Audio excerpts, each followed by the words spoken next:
diseño de la facultad. Empezamos ahora con el turno de Álvaro Barona.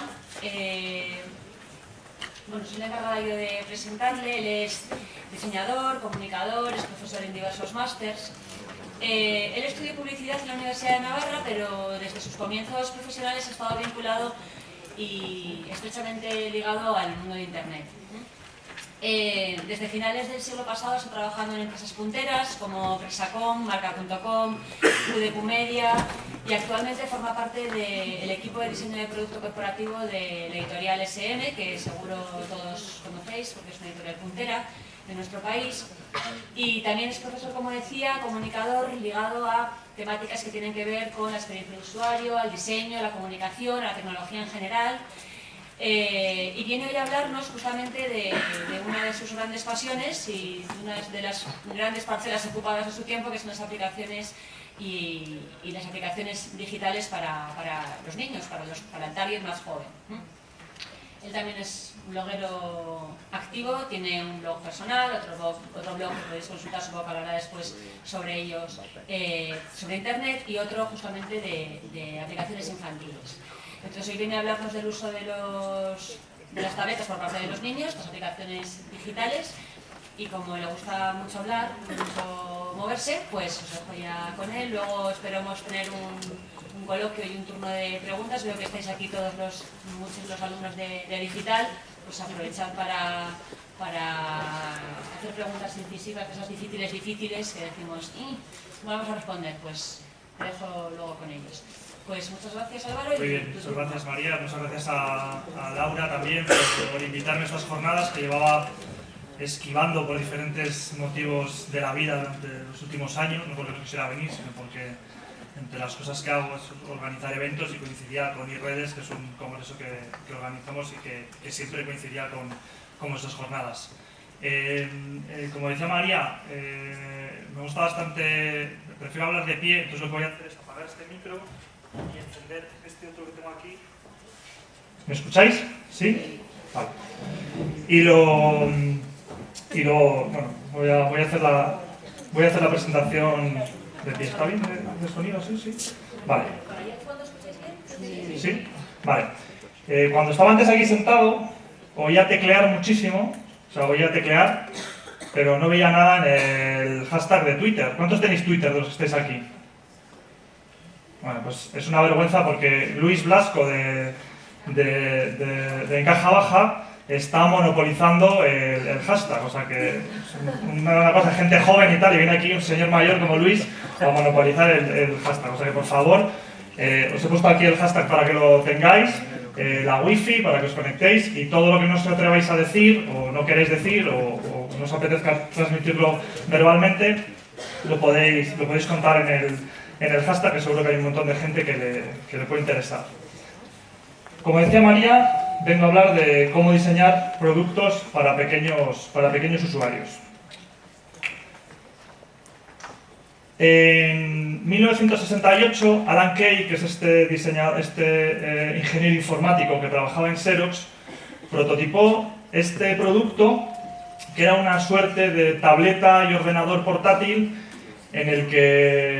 con el que él creía que iba a revolucionar el mundo de la informática de consumo. Alan Kay pensó que este producto era interesantísimo para los niños y creyó que con él los niños iban a poder comunicarse y crear sus propios videojuegos. Estamos hablando del año 1968. Esto que estáis viendo es simplemente un prototipo, nunca llegó a comercializarse, pero bueno, hoy Alan Kay trabaja en un proyecto que se llama One Laptop Per Child, que persigue llevar ordenadores a países en vías de desarrollo. En el año 2001, este señor que probablemente conozcáis, que es Bill Gates, lanzó, su compañía Microsoft, lanzó Tablet PC, un dispositivo táctil que se manejaba no con los dedos, sino con un stylus, con un puntero. Lanzó este dispositivo con la intención de revolucionar la forma en la que se hacían los negocios. Intentó que desaparecieran los ordenadores portátiles y que la gente utilizara Tablet PC. Tablet PC siempre aparece entre los 10 fracasos más estrepitosos de la historia de la informática. porque las empresas no lo utilizaron y bueno, quedó como simplemente una anécdota. El 27 de enero de 2010, Steve Jobs presenta iPad, que viene a ser el dispositivo más revolucionario de los últimos años en cuanto a informática de consumo se refiere. ¿Por qué triunfa el dispositivo de Apple y no triunfan dispositivos como el tablet PC o el prototipo del año 1968? Bueno, principalmente porque la base de iPad está centrada en la simplicidad. Quizá su formato rectangular, hay algo que venía diciéndonos desde tiempos inmemoriales, que los humanos aprendíamos en soportes rectangulares, desde las tablillas cuneiformes de los sumerios, pasando por las pizarras escolares que utilizaron nuestros padres o nuestros abuelos, o el telesketch, que los de la generación de la EGB pues seguimos teniendo como referente en el mundo táctil. Que a los niños les interesan las pantallas es algo evidente, es algo clarísimo. Seguro que todos habéis tenido alguna experiencia de ver niños que se quedan totalmente anonadados cuando están delante de una tableta o delante de un smartphone. Si pensáis un poco el por qué pasa esto con las tabletas o con los smartphones y no pasaba con la informática anterior, es por una razón. Anteriormente existía una barrera física e intelectual entre los niños y los dispositivos. Y esa barrera física e intelectual eran el teclado y el ratón.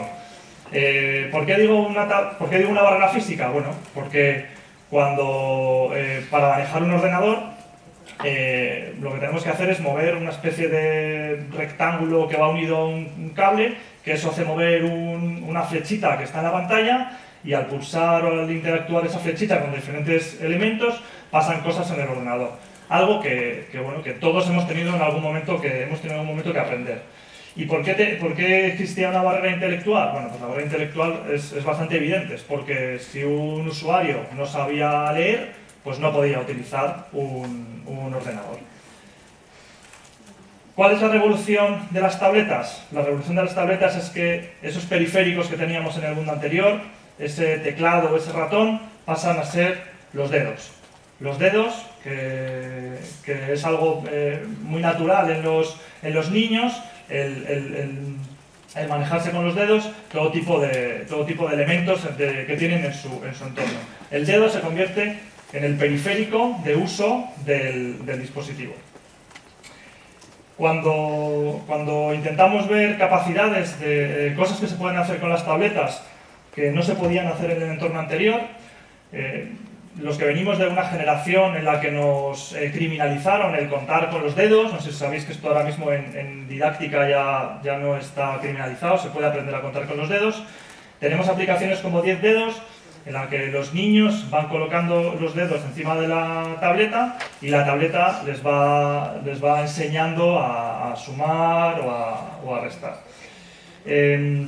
Toda esta contextualización que os estoy haciendo sobre el tema del periférico es muy importante porque muchos de los que estáis aquí, que a lo mejor tenéis pretensión de ser diseñadores o dedicaros a labores de diseño, cuando estamos hablando de productos para niños, lo que tenemos es que pensar y poner el usuario en el centro de la ecuación. Tenemos que entender muy bien al usuario. Normalmente, cuando hacemos productos, intentamos hacer hipótesis de qué creemos que pensaría nuestro usuario, cómo se comportaría nuestro usuario, ¿vale? El niño es un usuario muy peculiar, que hay que entenderlo y que la clave es trabajar muy de cerca con él. Os voy a dar algunas claves, os voy a dar 4 claves de dónde estaría la parte crítica de entendimiento del usuario. Vale, cuando utilizamos una aplicación, lo primero que tenemos que entender es el cómo, el lugar, el dónde y cómo usará la aplicación. Contaba Rafa antes que en un momento dado el usuario se puso de pie, ¿no? Y es verdad, se puso de pie, pero cuando estamos hablando de niños no es que solo se puso de pie, sino que se tumbó. Nadie nos había preparado para diseñar productos que los usuarios iban a consumir tumbados. Veníamos del entorno del pasado, en el que nos sentábamos delante de una mesa, utilizábamos un teclado, un ratón, teníamos una pantalla delante. A lo más que hacíamos es que teníamos un ordenador portátil, pero ahora tenemos que entender que los usuarios van a utilizar los sistemas por ejemplo, tumbados o por ejemplo sentados de forma no excesivamente ortodoxa, ¿vale? Algunos usuarios lo van a utilizar en grupo, cosas que vamos a tener que tener muy presentes cuando tratemos la multimedia a la hora de crear un producto, ¿vale? Y aquí me gustaría abrir un pequeño paréntesis en esto que os estoy contando, que tiene que ver con el cómo y el dónde los usuarios utilizan nuestro producto, porque quizá los mayores nos estamos volviendo un poco locos cuando acercamos determinados dispositivos a los niños. Y quería mostraros algunos lugares poco recomendables donde los niños utilizan habitualmente las tabletas y los smartphones. Esta es mi particular galería de los horrores de los gadgets de tabletas. Uno de ellos es este.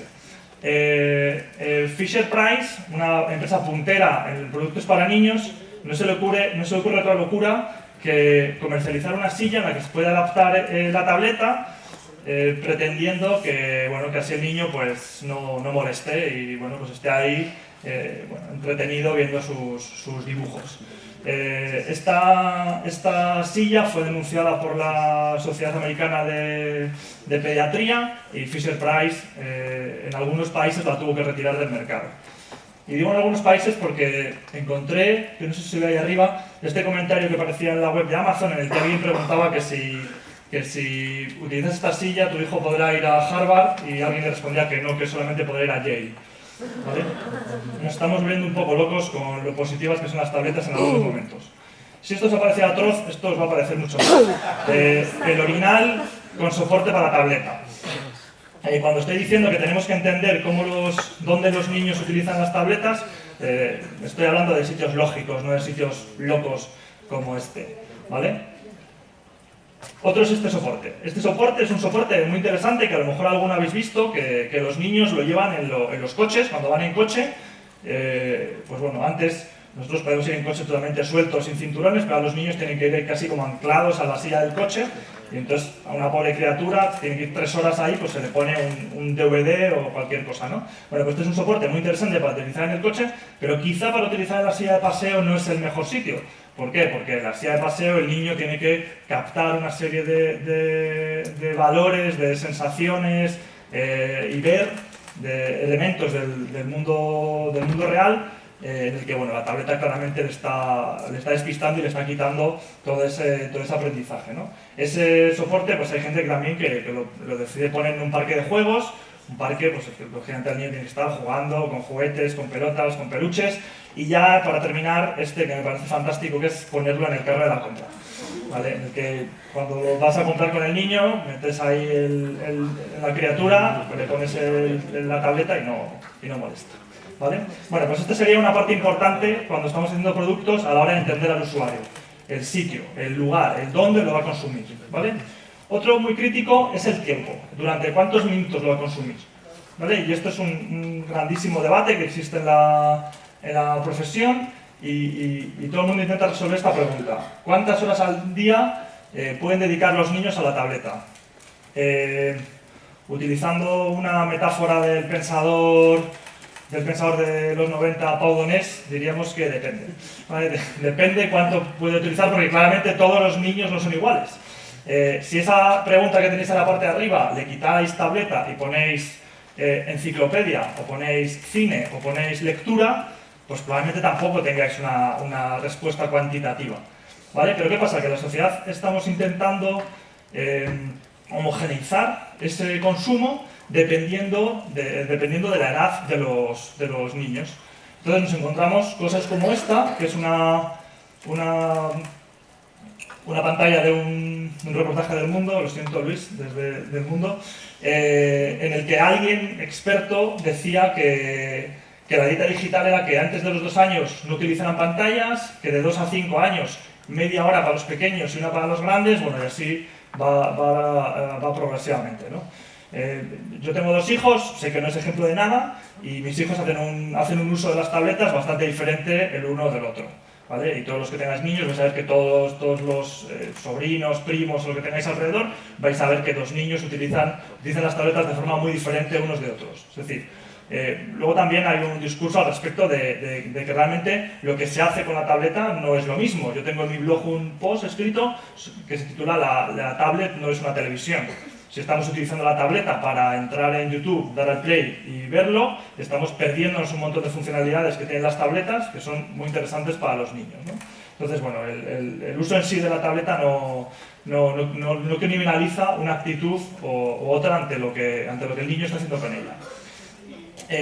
Apuntando una cosita sobre lo de antes de los 2 años, me gustaría contaros que en Taiwán, uno de los mayores países, uno de los países con mayor producción de tecnología, existe una ley por la que si una autoridad o un policía ve a un niño menor de 2 años utilizando una tableta o un smartphone, puede denunciar a los padres con una multa de hasta 1.400 euros.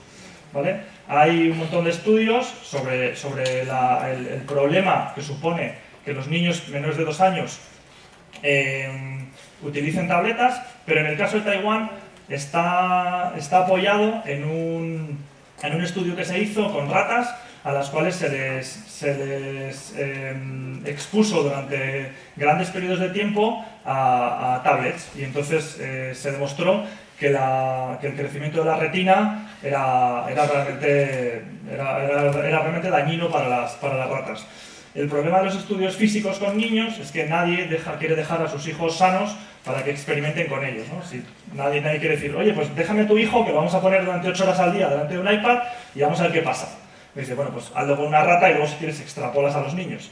Es un poco cómico, no estoy muy seguro de que realmente las ratas y los niños en este caso sean exactamente iguales. Mientras que se estaba haciendo este estudio en Taiwán, la Universidad de Londres estaba cerrando otro estudio que decía justamente lo contrario. Decía que la estimulación que supone para los niños el uso de tabletas antes de los 2 años es buenísima para su desarrollo cognitivo y cerebral.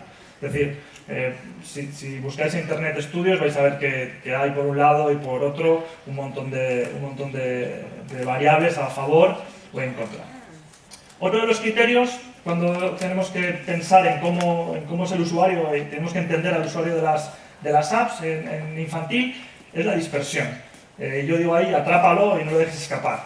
¿Por qué? Porque marcharse está muy, muy cerca. Es decir, está tan cerca como que están a un clic de marcharse y a menudo lo hacen. Es decir, en el momento que no eres capaz de atrapar al niño con tu producto en los primeros segundos, tiene muy fácil dar al botón de la tablet y marcharse a otra aplicación.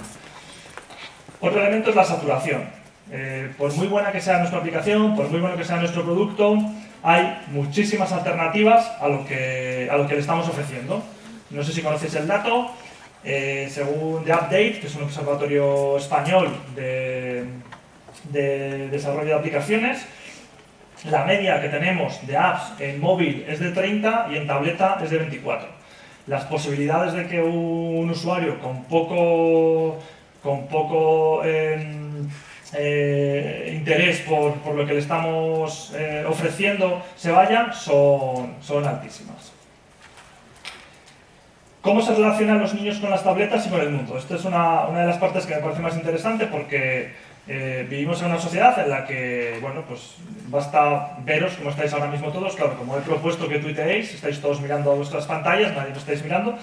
Vivimos todos inmersos en los dispositivos, estamos ahí mirando sin relacionarnos unos con los otros, vamos en el vagón del metro y la gente ya no se mira unos a otros porque todos solo miramos nuestros dispositivos, sea un libro electrónico, sea una tableta, sea un móvil. Bueno, esto que es tan revolucionario realmente no es la primera vez que pasa en la sociedad, ha pasado otras veces y la gente no ha muerto y la sociedad ha seguido avanzando y no pasa absolutamente nada. Pero cuando estamos haciendo divulgación infantil, cuando estamos intentando que los padres aprendan a cómo comportarse con la tecnología, hay 2 imágenes que me parecen muy relevantes. Una es esta, en la que seguro que muchos se sentís identificados. De hecho, hay un montón de iniciativas, de cenas con amigos, en las que se ponen los móviles en una torre y nadie los utiliza y el que lo coge paga la cuenta y cosas así, ¿vale? O restaurantes en los que directamente te recogen el móvil para que no lo uses, ¿vale?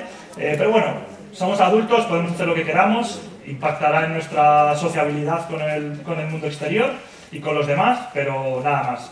Lo que es preocupante es esto, imágenes como estas, en las que una familia, bueno, pues en determinados momentos están todos con sus dispositivos y sobre todo la lectura que hacemos hacia los niños en el comportamiento de las tabletas y de los smartphones. Es muy importante cuando tratamos este tema entender que para los niños el mundo no es físico o digital, es simplemente mundo. De que hay un mundo en el que las cosas son físicas y se tocan y otro que son cosas que pasan en las pantallas, eso es un concepto de los que hemos vivido la revolución, hemos vivido la llegada de la tecnología. Los niños que ya han nacido con la tecnología, que cuando llegaron ya existía Internet, ya existía Google y cosas así, para ellos realmente esa barrera no es tan preocupante como para nosotros. Me gustaría contaros algunas apps que se salen de la tableta, apps que conectan ese mundo físico con ese mundo digital y crean experiencias realmente maravillosas y constructivas, tanto para los niños como para el aprendizaje, como para la diversión. Drownimal es una aplicación con la que los niños pueden pintar alrededor de la tableta, ¿vale? Cuando se hacen muchos discursos sobre criminalización del uso de las tabletas, de lo importante que es el aprender a escribir, a coger el rotulador, el lapicero, bueno, pues llegan aplicaciones como esta, en la que la aplicación simplemente lo que hace es completar el dibujo de lo que el niño está haciendo y está haciendo alrededor, en un papel, en una pizarra veleda de suelo o en algo así.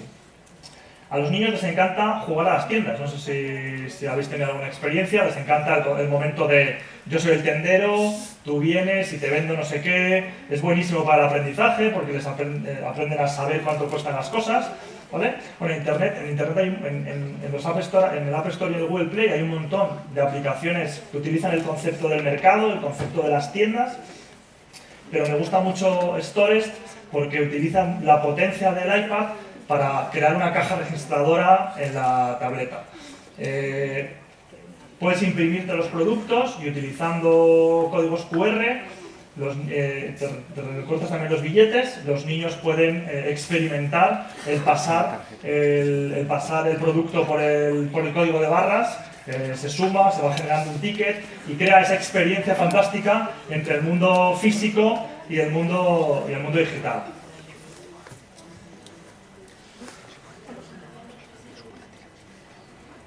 Bueno, y Telestory es un proyecto fantástico, las otras aplicaciones que os he enseñado son de pago, están en torno a 2,99, 1,99, 2,99, pero Telestory es gratis. Telestory es una aplicación que utilizando reconocimiento facial permite a los niños crear su propio contenido como si fueran programas de televisión.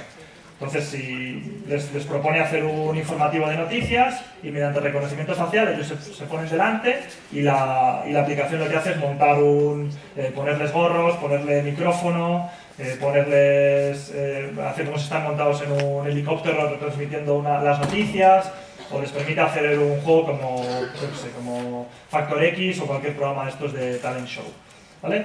El proyecto de Telestory es muy curioso porque es la primera vez que Google se interesa en comprar una aplicación para niños y es justamente esta. El uso que hace Google con esa aplicación es dirigirla al mercado educativo. ¿Vale? Tiene un site en el que explica cómo Telestory puede ayudar a los maestros al desarrollo de las capacidades sociales de los niños, ¿no? En el mundo pasado los niños aprendían teatro en el colegio y está genial aprender teatro, pero en el mundo actual podrían aprender interpretación o podrían aprender a hacer un programa de televisión utilizando aplicaciones. Rafa también hablaba antes de la realidad virtual. ¿Vale? La realidad virtual es uno de los temas más interesantes en cuanto a conexión entre tabletas y niños. Antes de avanzar en el tema de la realidad virtual, diremos que en las últimas semanas han salido una serie de informaciones por las que se está empezando a cuestionar el uso de la realidad virtual en los niños. De hecho, Sony ha anunciado que sus gafas de realidad virtual que van a salir para la Play en octubre de este año no van a estar recomendadas para menores de 14 años. Las Oculus Rift o las de Samsung, en sus términos de uso, dicen exactamente lo mismo, que los menores de 13-14 años no deberían utilizar las gafas de realidad virtual. No por un problema físico, o sea, no un problema físico del ojo, o sea, de desarrollo del ojo, sino por un tema espacial, ¿vale? Yo lo comparo un poco a la correa que lleva el mando de la Wii, una cosa parecida, ¿no? Cuando le pones unas gafas a un niño y lo dejas suelto, pues está en el salón y entonces pues no sabe dónde está, se tropieza con una mesa, se cae, se va contra la pared, ¿vale? Por un tema realmente espacial, o sea, no hay todavía ningún estudio que diga que tienen un problema físico, ¿vale? Por otro lado, a la vez que os cuento esto, Mattel acaba de anunciar hace unas semanas un proyecto con Google para desarrollar sus propias gafas de realidad virtual. Como veis, el mundo está lleno de contradicciones y no sabemos muy bien por cuáles nos tenemos que guiar, ¿no? Quería enseñaros este proyecto que me encanta, que es un proyecto que ha lanzado McDonald's en Suecia hace apenas un mes, en el que utilizando la caja del Happy Meal consigue que te crees unas gafas de realidad virtual. Como estamos en un entorno de gente que os dedicáis a la comunicación y seguro que hay alguno que le interesa la publicidad, lo más interesante de este proyecto para mí no es el proyecto, no es la cajita en sí, que está muy bien, sino es esto, es la aplicación que McDonald's regala con la caja. En Suecia, en esta época, tienen una semana de vacaciones y es muy habitual que se vayan a esquiar. Y entonces decidieron cómo hacer llegar el mensaje de la seguridad en las pistas de esquí, las buenas prácticas, el cómo se tienen que comportar los niños en la estación de esquí, bueno, pues cómo transmitirlo, y lo hicieron a través de estas gafas que te podías crear con tu Happy Meal, ¿vale? Estos niños, como veis, son muy, muy suecos, ¿vale? Y otro proyecto que me parece genial es este que tiene Coca-Cola, que es muy poco conocido, en el que mezclando las cajas en las que vienen las Coca-Colas con un poquito de técnica de origami, te puedes crear tus gafas de realidad virtual. Todavía Coca-Cola no está desarrollando ninguna aplicación exclusiva para sus gafas, pero sí me parece una labor denominaremos ingeniería papirofléxica alrededor del que hizo este diseño, que me parece realmente espectacular. De hecho, ahora veis ahí que salen las gafas y ahora puedes insertar el móvil y tienes tus gafas de realidad virtual que no te han costado nada, ¿vale? Esto en España no se podría hacer porque en España las Coca-Colas no vienen en esas cajas de cartón como vienen en Estados Unidos, aquí vienen en plástico, pero bueno, a lo mejor es una buena oportunidad. Otra cosa de la que me gustaría hablaros y que me lo pisó un poquito Rafa antes en su charla anterior es el efecto wow. ¿Vale? Cuando estamos haciendo aplicaciones para niños, os decía al principio que normalmente pensamos en qué nos gustaría a nosotros o qué creemos qué nosotros pensamos que les va a gustar a los niños, ¿vale? Y yo en estos años que llevo haciendo divulgación de aplicaciones me he encontrado con algunos ejemplos de apps muy orientadas al efecto wow en mayores, que funcionan de maravilla, pero que a los niños les dejan un poco chof. Entonces lo que quería contaros es aspectos de una app que no hacen efecto wow, o sea que realmente no hacen que los niños utilicen la aplicación simplemente por eso. Uno de ellos es un poco duro decirlo en una jornada como esta, pero uno de ellos es el diseño. Lo siento, ningún niño se va a emocionar con tu aplicación porque tenga un diseño fantástico, y ejemplo de esto es Pou, que es una cosa atroz, es una cosa horrible y es un exitazo mundial espectacular. ¿Vale? Es decir, cosas horribles y feas triunfan. Pues sí, es parte de nuestra profesión. Con esto no estoy justificando que las cosas tienen que ser feas. Lo que estoy diciendo es que realmente el que tengas un grandísimo diseño no es sinónimo de éxito entre el público infantil. Y otro aspecto con el que no vas a conseguir efecto wow es con la tecnología. Color App Mix es una aplicación de realidad aumentada Bueno, no sé si conocéis el concepto. Realidad virtual es lo que vemos dentro de las gafas o de cascos, y realidad aumentada son cosas que, cogiendo nuestro móvil, interactúan con la realidad y crean una realidad que solo vemos a través de la pantalla del móvil. Bueno, pues Color Mix es una aplicación que te permite imprimir una serie de dibujos, el niño los colorea, ¿vale? Y una vez que los ha terminado de colorear, los pasas por la aplicación y lo que estás viendo de verdad sobre esta mesa, sobre cualquier sitio, lo que estás viendo es una animación de sus propios dibujos con los colores que ellos han hecho.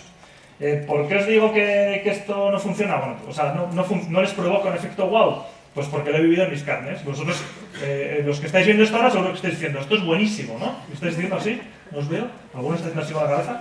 Bueno, pues seguro que estáis diciendo, esto mola un montón. Bueno, pues yo hice la prueba, me lo llevé un fin de semana con mis sobrinos y mis hijos, llevé todos los papeles, estuvieron coloreando, sacamos la tableta, hicimos que los niños cobraran vida a sus elementos y no os miento si no fueron más de 10 segundos de interés lo que les supuso el invento. Les interesaba mucho más seguir pintando, ¿vale? ¿Por qué? Porque realmente no hay nada detrás, o sea, no hay nada. Hacer una animación es muy bonita, pero el niño ¿qué quiere? Quiere interactuar con esa animación, poder girar el muñeco, tocarlo, hablar con él. Y si eso no pasa, él es un sujeto pasivo en el sistema. Y eso, pues bueno, muchas veces crea frustración. Muy al hilo también de lo que contaba Rafa, me parece interesante que pongamos en contexto de dónde venimos, los que estamos haciendo productos ahora para niños y cómo son ellos, ¿no? Me gusta decir que nosotros venimos de la generación Flash, en la que antes contaba Rafa, que vimos llegar los pequeños movimientos, los GIF animados y tal, y estamos compitiendo con la generación iPad, en la que las cosas realmente que pasan son tan asombrosas y vamos a tal velocidad que a ellos mismos ya no les sorprenden. No les sorprenden porque siempre hay una cosa más fantástica detrás al día siguiente, ¿no? Entonces, bueno, creo que eso es importante que lo tengamos en cuenta. Vale, y ahora me gustaría daros algunos tips de lo que supone el reto de diseñar para tocar. No sé si todos los que estáis aquí presentes sois diseñadores o pretendéis ser diseñadores, pero seguro que estáis porque os interesa mínimamente el diseño. Y lo que me gustaría es daros unos cuantos tips de cosas, de elementos que tienen las aplicaciones para niños, que es crítico a la hora de crear esos productos, ¿vale? Uno de ellos es la pantalla inicial. Seguro que habéis leído que en las aplicaciones para mayores la pantalla inicial es importantísima porque es donde atrapas al usuario, cómo tiene que ser la información, bla, bla, bla, bla. Bueno, pues todo eso en niños te lo llevas a la máxima potencia y a la mínima expresión. Es decir, el reto más grande para los diseñadores es que sea algo tan simple como esto y que funcione tan bien.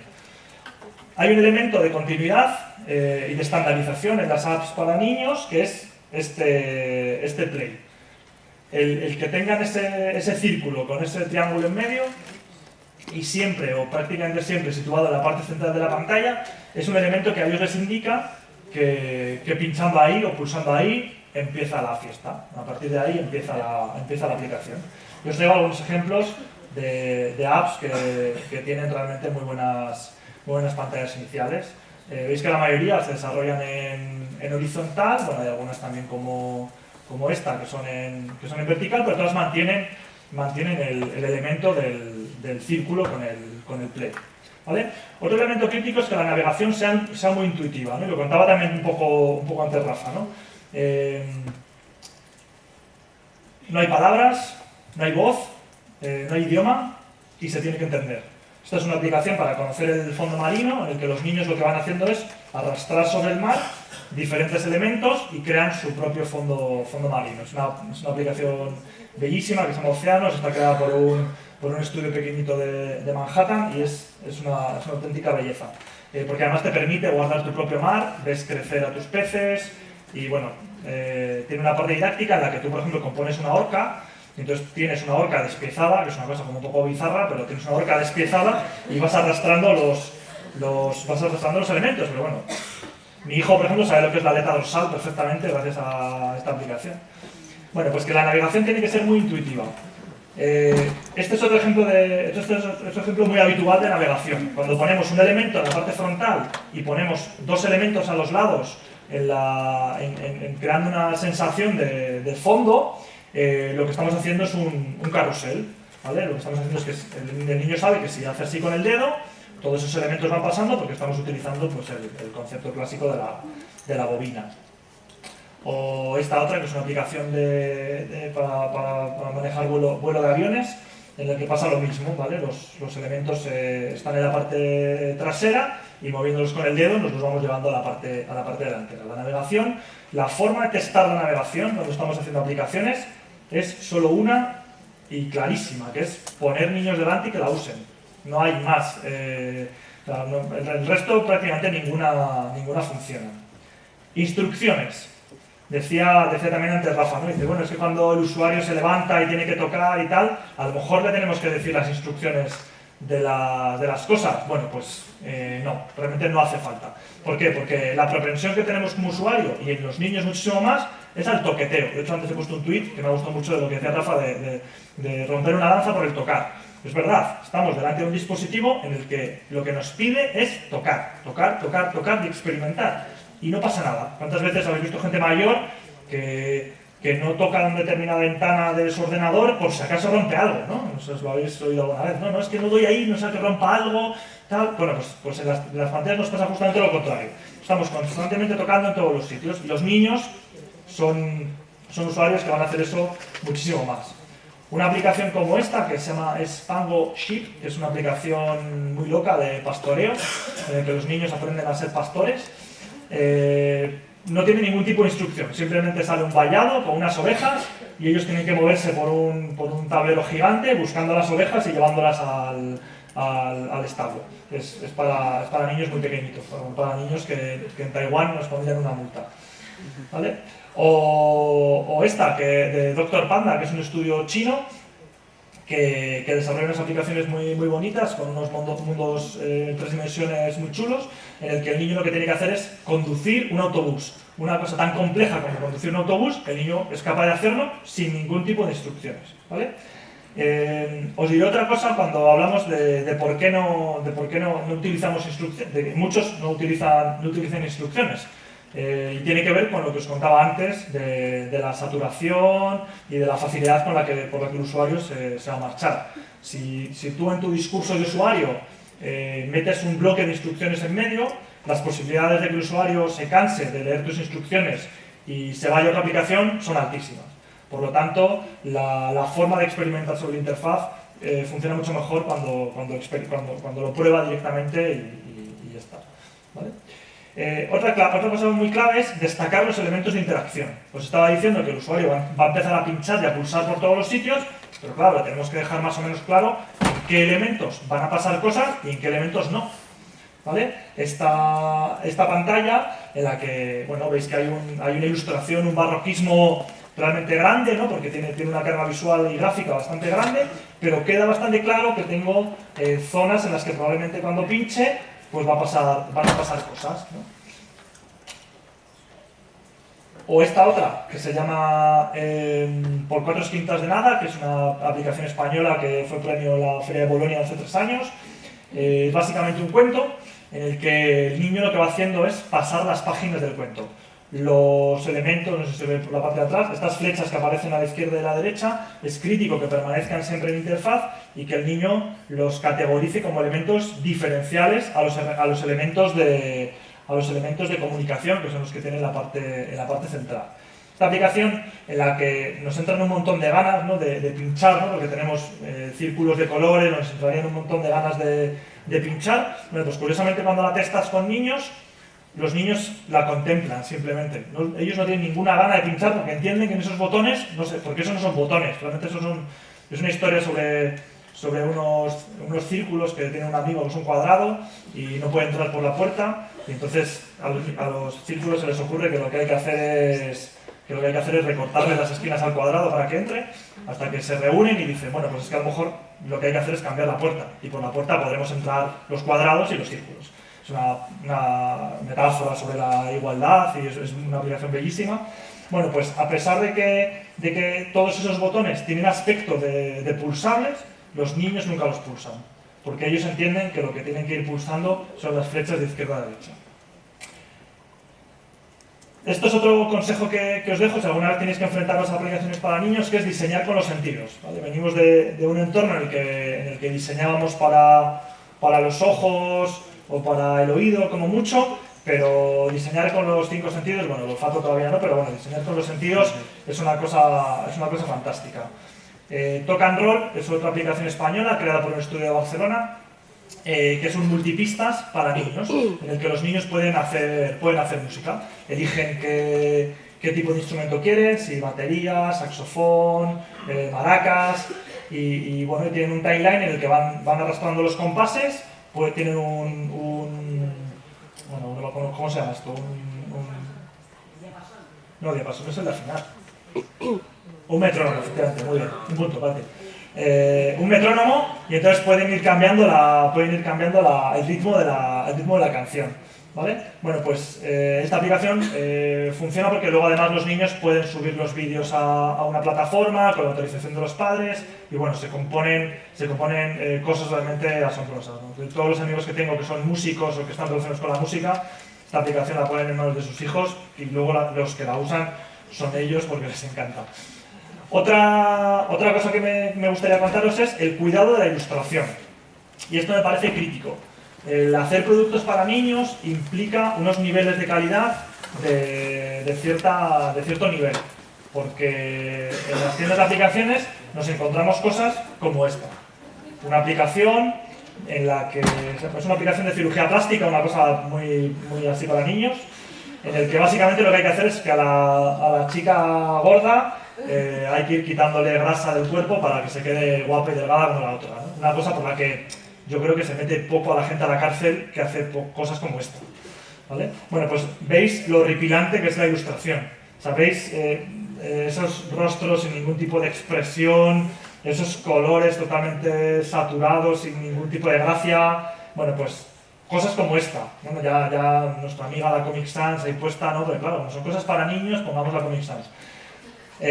Ilustraciones totalmente también atroces, composiciones sin ningún sentido. Bueno, pues cuidar la ilustración es crítico cuando haces un producto infantil. En España tenemos ejemplos fantásticos como David Maynard, que es un ilustrador barcelonés, y esta aplicación que se llama Una tarde en el parque, que yo una vez la definí como poesía para niños, ¿vale? Y es que es así, realmente es poesía porque es una ilustración fantástica. O esta aplicación de un estudio francés que se llama Marbotic, con la que los niños aprenden las letras y las van asociando a colores y a elementos. No sé si se aprecia muy bien por la proyección, pero esta aplicación lo que tiene es que está hecha con acuarela, ¿vale? Vivimos en el mundo del vector. Los vectores nos simplifican muchísimo la vida en productos digitales, pero es posible hacer ilustración con otras técnicas distintas, como es el caso de este, ¿no? O esta aplicación de primeros auxilios del estudio madrileño Dada Company, en la que bueno, se enseña a los niños los riesgos que hay en determinados entornos, en el coche, en la piscina, en el campo, y esto es en la cocina, el tema de los primeros auxilios, ¿vale? Con lo cual, lo que os decía, que la ilustración es una parte importantísima. Y ya para terminar, os quería dejar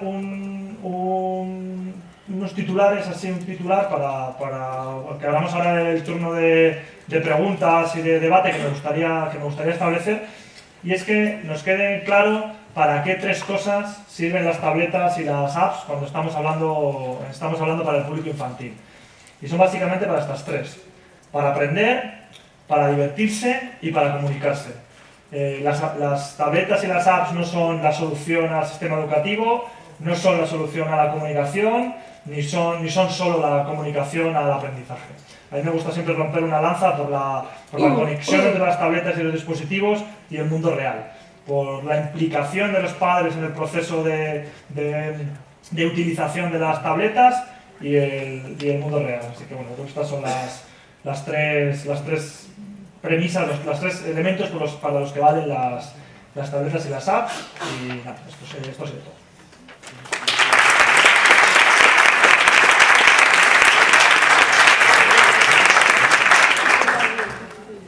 Confío en que tengáis preguntas, por lo menos os vería atentos. Sí, mira, aquí dos, qué bueno, dos.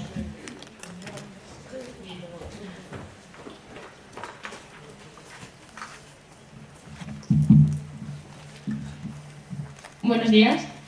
Yo tengo una pregunta que es, si no cree usted que... Tú. Vale. Si no crees que el uso de estas aplicaciones en los niños, sobre todo menores de 10 años, puede ocasionar problemas a la hora de relacionarse en un futuro con grupos, porque por ejemplo, antes cuando jugábamos a los mercados, ¿no? Como decías, pues jugábamos con nuestros padres, con nuestros amigos, les vendíamos las cosas, ahora se lo vendes solamente tú con la tableta. También hablabas de que antes hacía teatro y ahora hay aplicaciones para fomentar la interpretación y demás. ¿Eso no pueden ser problemas en el futuro a la hora de hablar en público, de prestar atención durante mucho tiempo cuando una persona te está hablando? ¿No cree usted que puede ser? A ver, sí, o sea, tu pregunta tiene parte de razón. O sea, creo que es verdad que esas cosas pueden pasar, pero todavía no lo sabemos. Cuando al principio os contaba de qué año es el iPad, no sé si a alguno le ha sorprendido que es de 2010. O sea, es que ha hecho, ¿cuánto? 6 años, hace nada. Me hace mucha gracia que cuando hablas con gente que lleva muchísimos años en tecnología te dice, no, es que yo hace 10 años, cuando hacíamos apps, digo, ¿y para qué hacías apps? Hace 10 años no existía el iPad. O sea, parece que lleva toda la vida el iPad, ¿no? Pero mi hijo, que nació en agosto de 2010, nació justo a la vez que el iPad, ¿vale? Entonces, ¿qué va a pasar con todo eso? No lo sabemos todavía. Es verdad que hay una parte crítica que es la lógica, ¿vale? Y ese es el discurso que a mí siempre me gusta transmitir. Es decir, cuando haces un discurso como este que hago yo sobre las aplicaciones, si quitas aplicaciones y pones enciclopedia, todo es fantástico. Todo es fantástico. No, es que mi hijo pasa 8 horas viendo la enciclopedia. Oye, fantástico. Qué bien, ¿no? Debe ser listísimo. 8 horas leyendo. Bueno, pues era igual de malo 8 horas leyendo y 8 horas leyendo la enciclopedia y 8 horas utilizando una tableta. Ojo, ¿qué está haciendo con la tableta?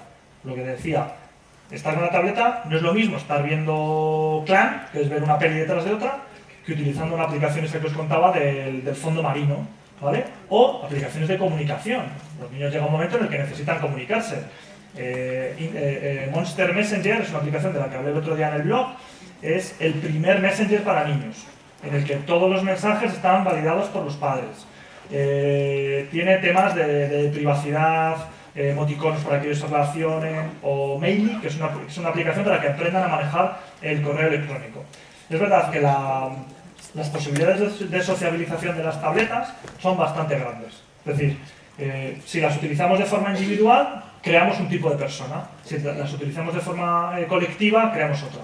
Lo bonito de Storest, que nombrabas con tu pregunta de la aplicación del mercado, es que se puede jugar en grupo. Jugar al mercado tú solo es un rollo, es como jugar al parchís tú solo, no tiene ningún sentido, ¿no? Juegas contra la máquina, pero es mucho más divertido jugar con tu hermano, con tu vecino, con tu primo. Jugar a Storest en grupo es muy divertido. ¿Por qué? Porque realmente estás replicando lo que hacías en el mundo real en el mundo digital. ¿Vale? No sé si te he respondido a algo o...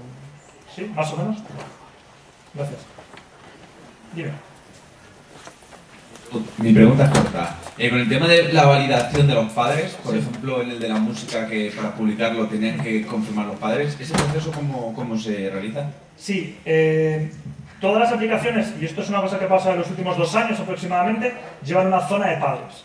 Y yo que hago divulgación lo he visto llegar y me ha encantado que llegue, porque estamos poniendo metralletas a gente que no sabe ni tirar con tiras chinas, ¿no? Entonces, de repente le pones una aplicación, el padre, tal, está el niño, y dice, ¿y esto de qué va? ¿Y para qué vale? ¿Y qué aptitudes desarrolla? ¿Y cómo lo utiliza?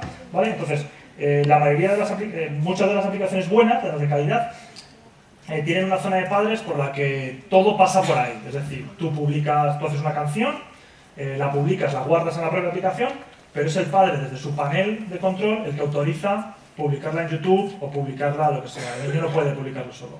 Hay otro tema que también no lo he traído, pero me hace siempre mucha gracia, que es la forma de entrar a la zona de padres, ¿no? O sea, vosotros dijera, vamos a pensar qué ponemos, o sea, qué código ponemos para que los padres puedan entrar y nosotros no, ¿no? Entonces dirías, bueno, pues un código secreto, ¿no?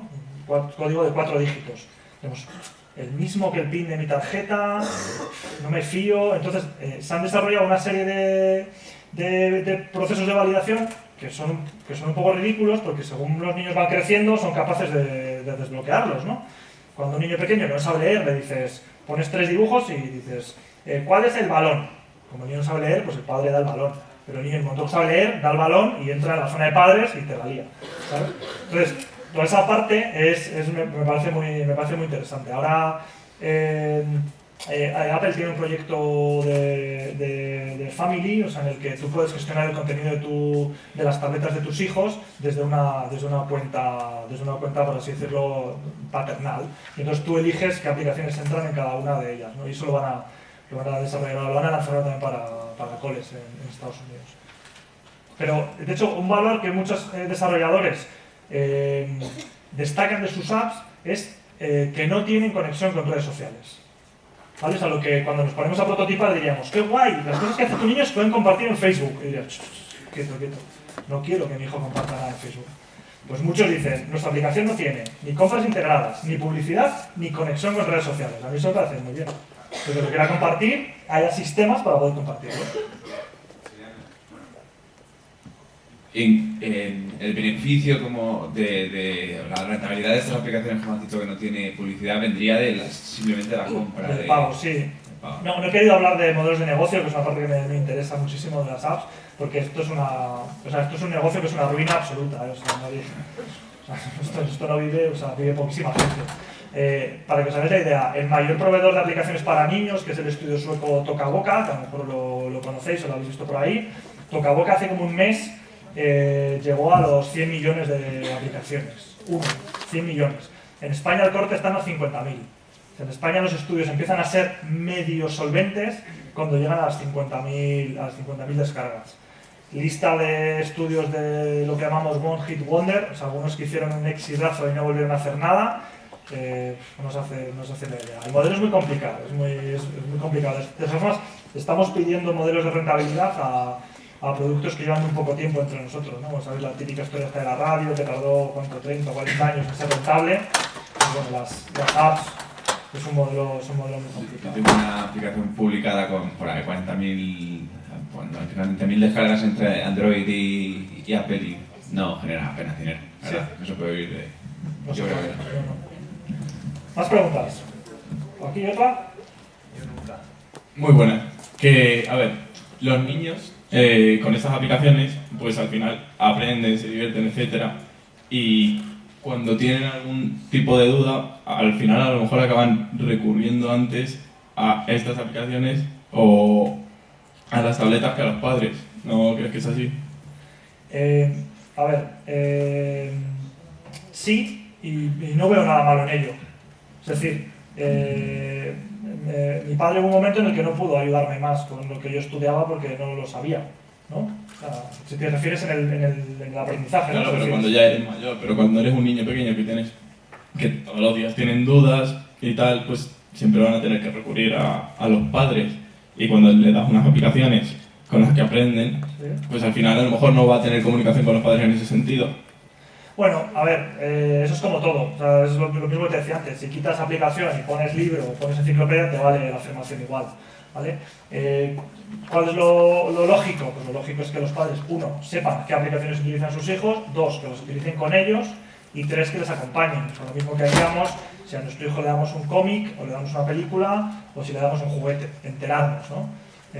Yo siempre hablo de la generación de los 90, de la generación PlayStation, en la que de repente empezaron a llegar las Play a las casas y eran unas cosas que se ponían en las habitaciones de los hijos. Entonces tenían su tele, a lo mejor alguno de vosotros lo habéis experimentado, de tener en vuestra habitación vuestra propia tele con vuestra Play, y vuestro padre lo único que era el suministrador de juegos, era el que le pedías la pasta para comprarte los juegos, y no sabía nada, ¿no?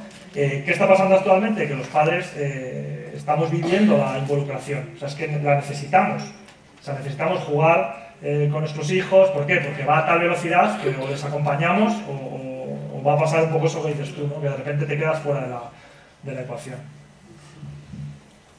Por ahí, otra pregunta.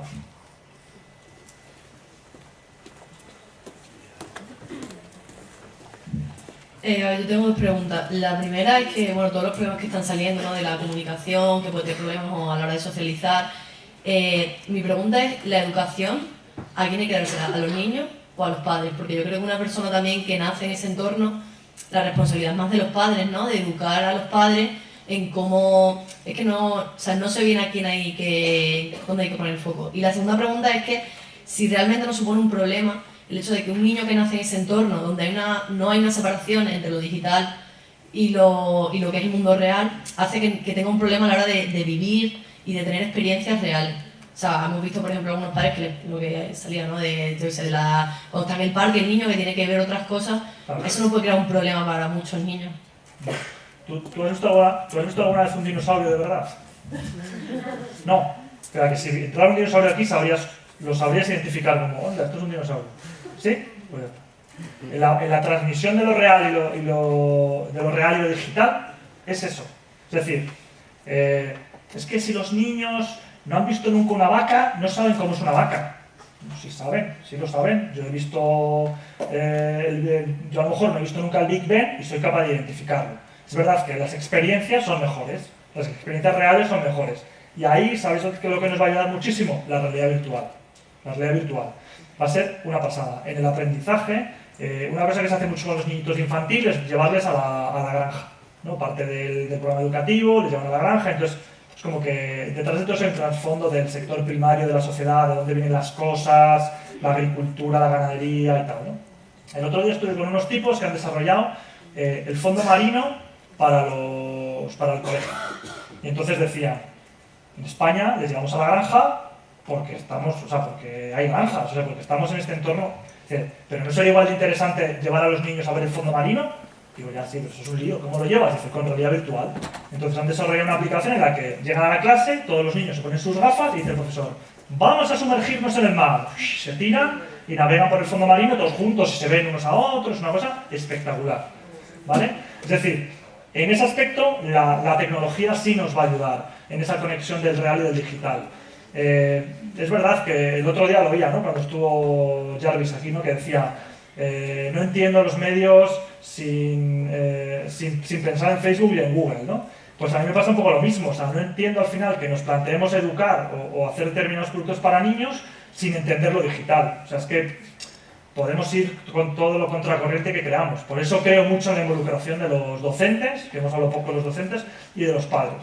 Es decir, cuando el padre sabe, cuando el profe sabe, va a poder acompañar al niño, ¿vale? O sea, cuando no sabe, pues... Y en ese aspecto, las tabletas nos han ayudado muchísimo. Porque, lo que os contaba al principio, toda esa barrera de los periféricos la han roto. Mi madre, que tiene 68 años, tiene su iPad y todos los días se ve el diario, suscrita, de pago, a su periódico, porque dice que es mucho mejor la experiencia de leerlo en pijama cuando se levanta, que tener que vestirse, bajar, comprarlo, bajar al kiosco, tal, le gusta mucho más. Entonces, su experiencia para ella es esa, pero nunca se planteó el hacerlo en el ordenador, pero sí se plantea hacerlo en el iPad. Creo que están más o menos las dos preguntas ahí en bloque, ¿los tienes? ¿Alguna cosita más?